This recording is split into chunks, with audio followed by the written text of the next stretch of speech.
আসসালামু আলাইকুম everyone, welcome to my channel memes world. আশা করি আপনারা সবাই ভালো আছেন। আল্লাহর অশেষ রহমতে আমরাও ভালো আছি আল্লাহর রহমতে। কিন্তু আমার একটু আসলে ঠান্ডা লেগে গেছে, যেহেতু এক জায়গা থেকে আরেক জায়গায় গিয়েছিলাম, একটু সিজনাল সমস্যা এই জন্য। তো আজকে আমরা গিয়েছি, আজকে না, তো এটা হচ্ছে মূলত বৃহস্পতিবারের ভিডিওটা। আমরা বৃহস্পতিবারে আসলে গিয়েছিলাম কর্মকান্দা, নেত্রকোনা জেলায়। সেখানে আমার বড় খালার বাড়ি, মানে আক্তার ভাই মুনিয়াপুদের বাড়ি। মুনিয়াপু আক্তার ভাই, তাদেরকে আপনারা হয়তো বা চেনেন, আমার ভিডিওতেই তাদেরকে আমি আপনাদেরকে দেখিয়েছিলাম, পরিচয় করিয়েছিলাম। তো আজকে আমরা এসেছি এখানে আক্তার ভাইয়ের বৌবাতের অলিমার প্রোগ্রামে। তো এই যে দেখতে পাচ্ছেন, আমরা সকাল সকাল রওনা দিয়েছিলাম। তো সকাল সকাল সেখানে পৌঁছেও গিয়েছিলাম। পৌঁছানোর পর হালকা একটু নাস্তা করে, তো এটা হচ্ছে বিকালের দিকে আম্মু আম্মু তারপর ফুপু সবাই কাজে লেগে গিয়েছে, যেহেতু কালকে অলিমা। তো প্রিপারেশন নেওয়ার জন্য আজকে থেকে কাজ শুরু হয়ে গিয়েছে। তো আমরা বৃহস্পতিবারে যখন গিয়েছিলাম, তো বৃহস্পতিবারে এত পরিমাণে বৃষ্টি ছিল, সন্ধ্যা মানে 3:30টার পর থেকে দুপুর একদম একটানা বৃষ্টি, কারেন্ট ছিল না সেখানে। এমনিতে তো সেখানে গ্রাম, তার মধ্যে কারেন্টের সমস্যা, এর মধ্যে আবার বিয়ে বাড়ির কাজ। তো এই যে দেখতে পাচ্ছেন, সব মহিলারা বসে একসাথে কাজটা সব কিছু গুছিয়ে নিচ্ছে, যেহেতু তাদের বাড়িতেই অনুষ্ঠান করবে। তো বাড়ির সকলেই আসলে এসেছে কাজে সহযোগিতা করার জন্য, এবং সকলে মিলেই মূলত কাজে সহযোগিতা করে কাজটা সব কিছু সেরে সেখানে অনুষ্ঠানটা হবে। তো এই যে দেখতেই পাচ্ছেন, এটা মূলত অনেক রাত্র পর্যন্ত আমাদের কাজগুলো করতে হয়েছে। আর এটা হচ্ছে পরের দিন সকালবেলা, মানে শুক্রবার সকালবেলা। তো এখানে সকালবেলা আমরা একটু নাস্তা করে নিচ্ছি। আম্মা আমাদের সবাইকে নাস্তা এনে দিচ্ছে রান্নাঘর থেকে, যেহেতু রান্নাঘর বা ওয়াশরুমটা একটু দূরে। আর এই যে দেখতে পেলেন, ইনি হচ্ছে আমাদের বউ, আমাদের ভাবি। তো ভাবি যথেষ্ট পর্দানশীল, আর উনি আসলে বোরকা পরে ওয়াশরুমে যাওয়ার কারণ হচ্ছে, এখানে যেহেতু লোকজন অনেক বেশি, পুরুষ মানুষরাও বাইরে ছিল, আর বাথরুমটা যেহেতু তাদের ঘর থেকে অনেকটা দূরে ছিল, সেহেতু মানে উনি বোরকা পরেই ওয়াশরুমে চলে গিয়েছে। আর এই যে দেখতেই পাচ্ছেন, রান্নাবান্নার আয়োজন এই জায়গাটায় করা হয়েছে। আর প্যান্ডেলও মোটামুটি তৈরি করে নেওয়া হচ্ছে, সকাল থেকেই এইগুলা কাজ মূলত শুরু হয়ে গিয়েছে। বিয়ে বাড়ি বলে কথা। তো আসলে একটা অনুষ্ঠান হলে বাড়িতে অনেক আসলে এলোমেলো হয়ে যায়, সব কিছু একটু অগোছালোই হয়ে যায়। এই যেই দেখতে পাচ্ছেন, রান্না বান্না কাজ টাজ সব কিছু এখানেই মূলত করা হচ্ছে। আর আজকের রান্নাটা মূলত রান্না করছে আমাদের সরি আমাদের যে আমার ফুফাতো বোন রুমা আপার জামাই সুমন ভাই। আর এই যে দেখতেই পাচ্ছেন, ট্যান্ডেল এগুলাতে সব কিছু দায়িত্ব পালন করছে কিবরিয়া ভাই। উনিও আমার মূলত আরেক চাচাতো বোনের হাজব্যান্ড, কিবরিয়া ভাই এনিয়াপুর হাজব্যান্ড। আর এখানে আমি আন্টিদের একটু ভিডিও করে নিচ্ছিলাম, যেন তারাও আমার ভিডিওতে থাকে। তো এখানে আমি রান্নাঘরে এসে তাদেরকে বলছিলাম যে আসেন আপনাদেরকে একটু ভিডিও করে নেই। তো সব মহিলারা কাজে ব্যস্ত, তারা ভিডিও তো চলছেই আমার, কিন্তু তারাও মূলত তাদের কাজ থেমে নেই। যাওয়ার পর থেকে তারা একদিকে তারা রান্না করছে, আর এদিকে বাবুর্চিরা রান্না করছিল। আর দিকে একজন বাবুর্চিও নিয়ে আসা হয়েছিল সুমন ভাইয়ের সাথে কাজ করার জন্য। তো এই যে দেখতে পাচ্ছেন, প্যান্ডেল প্রায় রেডি হয়ে গিয়েছে। আর এই যে আমাদের জামাই বাবাজি, উনি দাঁড়িয়ে দাঁড়িয়ে এখানে বউ পাহারা দিতেছে, ওনার বউ গেছে ওয়াশরুমে, উনি পাহারা দিচ্ছে। আর এই যে সুমন ভাই রান্না করা শুরু করে দিয়েছে। সাথে আমি দেখাই আপনাদেরকে একটু কাছে থেকে গিয়ে, উনি কত সুন্দর করে রান্না বান্না করছেন। আর মূলত সব রান্নাগুলো অনেক টেস্ট হয়েছিল, খুব ভালোভাবে সার্ভ করা হয়েছিল, রান্না টান্না সব কিছু একদম পারফেক্ট হয়েছিল। বাসায় যেহেতু অনুষ্ঠান, সব কিছু নিজেরাই তৈরি করে নেওয়া হয়েছিল। একদম মহিলা থেকে মানে পুরুষ মহিলা সবাই সহযোগিতা করেছে। আর আসলে এটা বিয়ে বাড়ি আর মৌত বাড়ির মধ্যেই দেখা যায়, সবাই একসাথে হয়। তো আমাদের অন্যান্য বোনেরাও আসছিল, তাদের শ্বশুরবাড়ি থেকে, যার শ্বশুরবাড়ি থেকে সবাই আসছিল বেড়ানোর জন্য। অনেক বছর পর মূলত সবার সাথে আমাদের দেখা হয়েছে।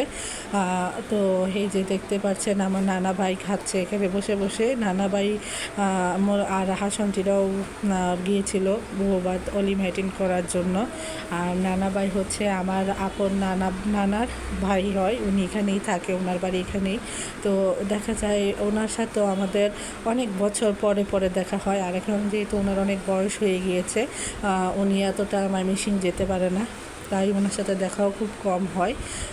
এই যে দেখতে পাচ্ছেন কিউট কিউট দুইটা বাচ্চা, তারা হচ্ছে হুমায়রা আর জুয়াইরিয়া। এগুলো হচ্ছে আমাদের মানে ফুফাতো ভাইয়ের মেয়ে দুইজন। ইনি হচ্ছে হুমায়রা আর ছোটোজন হচ্ছে জুয়াইরা।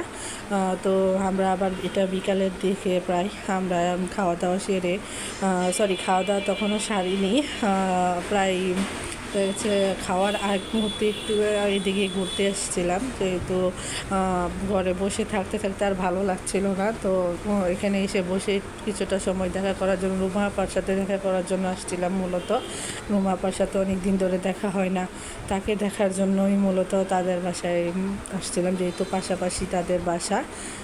তো এই যে দেখতে পাচ্ছেন আরেকটা চমক আছে এখানে, এটা হচ্ছে রুমা আপার দুই ছেলে, যমজ ছেলে। এই যেই দেখতে পাচ্ছেন, আপনাদের সাথে পরিচয় করিয়ে দিই, এরা হচ্ছে আরিয়ান আর রিয়ান, রুমাপার দুই যমজ হারকুলিস বডিওয়ালা ছেলে। তো আসলে লাইটিংয়ের প্রবলেমের জন্য তাদের চেহারাটা মূলত ভাসছে না। পরে আমি আবার লাইট জ্বালানোর ব্যবস্থা করছিলাম, যেহেতু অনেক বেশি তারা জানালার দিকে ছিল, লাইটটা বাইরে থেকে বেশি আসছিল, তাই দেখা যাচ্ছিল না। আর এই যে রুমা আপার সাথেও মূলত অনেক বছর পর দেখা হয়েছে আমাদের, কারণ এর মাঝখানে সে থাকে নেত্রকোনা, সেও তার শ্বশুরবাড়ি থেকে এসেছে, আমরা থাকি ময়মনসিংহ। এর মাঝখানে আর দেখা হয়নি তার সাথে কখনো। তো অনেক বছর পরে দেখা হওয়ার পর আসলে যখন এটা মূলত একটা অলিমার সাথে সাথে একটা মিলনায়তনও হয়ে গিয়েছে, সবার সাথে দেখা হয়েছে, যাদের সাথে বছরেও দেখা হয় না, কয়েক বছরে তাদের সাথেও মূলত দেখা হয়ে গিয়েছে। আমার আসলে জার্নি করে এসে এক জায়গা থেকে আরেক জায়গায় জার্নি করে এসে এখন আমার কিছুটা আমি অসুস্থ হয়ে গিয়েছি, যেই জন্য আসলে কথা বলতে আমার খুবই কষ্ট হচ্ছে। আমার ঠান্ডার সমস্যা যেহেতু, তার মধ্যে আবার একটু শ্বাসকষ্ট ভাবও আসছে। আর এই যে পিছিয়ে একটা বেবি দেখছেন, সে হচ্ছে আমার নাতি, আমার ভাগ্নের ঘরের নাতি। তো তাকেও এবার গিয়ে আমি দেখলাম, এই প্রথম তাকে দেখলাম। এই যে আমার এই আপার ছেলে, এই আপার নাতি। তো এখন আমরা খাওয়া দাওয়াটা সেরে নিচ্ছি, যেহেতু বাহিরে অনেক মানুষ, খাওয়া দাওয়া চলছে, আমরা ভিতরেই বসে খাওয়া দাওয়া করে নিলাম। আর আন্টি আমার ভাবিকে খাওয়ানোর চেষ্টা করছে, কারণ সে আজকে চলে যাবে, তার ফ্যামিলির লোকজন আসলে। আমি তাকে একটু সাজিয়ে দিয়েছিলাম যেন তার ফ্যামিলির লোকজন আসবে, অলিমা বলে কথা। পরে আমি একটু তাকে সাজিয়ে দিচ্ছিলাম। আর সে যেহেতু সাজগোজ এতটা করে না, পর্দা করে সব সময়, তো দেখা যায় যে তাকে জোরপূর্বকই এক প্রকার সাজানো হয়েছে। আর এই যে দুলাভাই এরা আসতেছে দেখা করার জন্য আমাদের সাথে, আর অনুষ্ঠানেও চলে আসছে, প্রায় খাওয়ানো শুরু হয়ে গিয়েছে। এই দিকটা খাওয়ানো শেষ হলে পরে মূলত গোছগাছ আমরা করব, কারণ আমরা কালকে ভোরেই রওনা দিব আবার ময়মনসিংহের উদ্দেশ্যে বাসায়। আর এই যে দেখতে পাচ্ছেন দুইজন তারকা, যাদেরকে আমি আপনাদের দেখাতে চাইছিলাম ওই সময়, এই যে আরিয়ান আর রিয়ান, তারা মূলত রুমাপার খুব কী বলে এটাকে, ঠিক তার কষ্টের ফল, কারণ তার অনেক বছর পরে তারা হয়েছে, তো এই জন্য আর কি রুমাপার খুব সাধনার ফল এটা। আর মুনিয়াপু রুমাবাকে বলছিল তাড়াতাড়ি খেয়ে নেওয়ার জন্য। আর এদিক দিয়ে সেলিম ভাই আর আদনানের বাবা গিয়েছে পাঁচগাঁও ঘোরার জন্য। আদনানের বাবা মূলত আজকে সকালেই এখানে এসেছে কলমকান্দা বিয়ে বৌভাত অ্যাটেন্ড করার জন্য। আর এসেই খাওয়া দাওয়া করেই সে চলে যাচ্ছে পাঁচগাঁও ঘোরার জন্য। সে এখানে আসলে তার এক কাজে দুই কাজ হয়ে গেল, ঘোরাও হয়ে গেল, অলিমা খাওয়া হয়ে গেল। আর এখানে আমরা বিকেলবেলা সব বোনেরা একসাথে হয়েছি। এই যে আমার বোনেরা, তারা অনেক দূর দূর থেকে এসেছে শ্বশুরবাড়ি থেকে শুধুমাত্র অলিমা অ্যাটেন্ড করার জন্য, প্লাস একসাথে দেখা হয়ে গিয়েছে তাদের সাথে। আর এই যে আমার দুই বোন জামাই, তারা অনেক কষ্ট করছে 2 দিন যাবৎ। তারাই মূলত সব কিছু করছে, গোছগাছ করা থেকে শুরু করে রান্নাবান্না থেকে শুরু করে সব কিছু। এখানে আমরা সব বোনেরা, আমি বলছিলাম তোমরা সবাই বসে, আমি তোমাদের একটু ছবি তুলে নিয়ে যাই। যেহেতু এখানে আমাদের ময়মনসিংহ থেকে অনেকেই আসেনি, তাদেরকে দেখাবো তোমাদেরকে। আর এই যে পুতুলাপু মূলত বেড়ানোর উদ্দেশ্যেই সেখানে গিয়েছিল। পুতুলাপু আমাদের সাথে ময়মনসিংহেই থাকে। আর এটা হচ্ছে রাত্রেবেলা সব কিছু গোছগাছ করে নেওয়া হচ্ছে। আমরা এখন রাত্রের খাবার খাবো, খেয়ে তারপর কালকে ভোরেই ইনশাল্লাহ রওনা দেব। আর দেখতেই পাচ্ছেন বাড়িঘরের কী অবস্থা। এখানে আদনার বাবা আঙ্কেলের সাথে কথা বলছে বসে বসে। তো আমার ভিডিওটি আজকে এই পর্যন্তই। আপনারা সবাই দোয়া করবেন আমার জন্য, আমার ভাই ভাবির জন্য, তাদের দাম্পত্য জীবন যেন সুখের হয় সেই জন্য।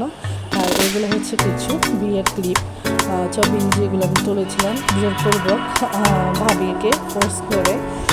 তো আল্লাহ হাফেজ, আপনারা সবাই ভালো থাকবেন। আলহামদুলিল্লাহ, আল্লাহ হাফেজ।